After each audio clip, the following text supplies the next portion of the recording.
With democracies backsliding around the world, I wanted to comfort myself by looking at what our governments are trying to do to halt this decline. But what I read left me more worried than when I started. In reading a report to find out what the European Union is doing to protect our rule of law, I found that they are really missing a diagnosis about why the rule of law is being eroded in the first place. Because look, on the surface, there's a large amount of impressive sounding pieces of policy in place. The EU attempts to counter misinformation, tries to remove the ability for foreign actors like Russia to use money to capture our elections, tries to protect journalistic freedoms, and tries to strengthen civil society. That all sounds like it's taking it really seriously. But there's a big gap missing at the center of all this policy.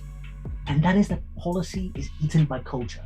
Larry Bartels wrote a book whose title is immediately the summary of the core idea. You can build any law that you want, but if democratically elected populist politicians in language and in actions destroy democratic norms, there is nothing you can do to stave off democratic decline.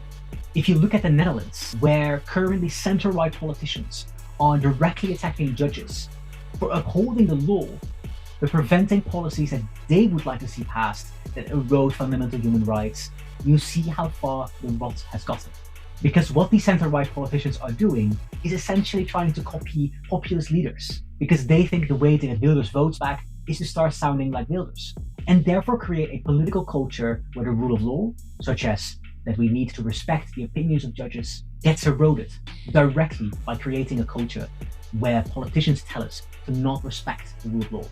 And when the EU itself doesn't recognize this, for instance, fails to investigate scandals such as Qatargate, where Qatar bribed members of parliament, when Ursula von der Leyen herself undermines media freedom by refusing to give up documents that show her role in negotiating a deal with pharmaceutical giants at the start of the COVID pandemic, you realize that these politicians are trying to talk the talk, but we need to hold them accountable to walk the walk.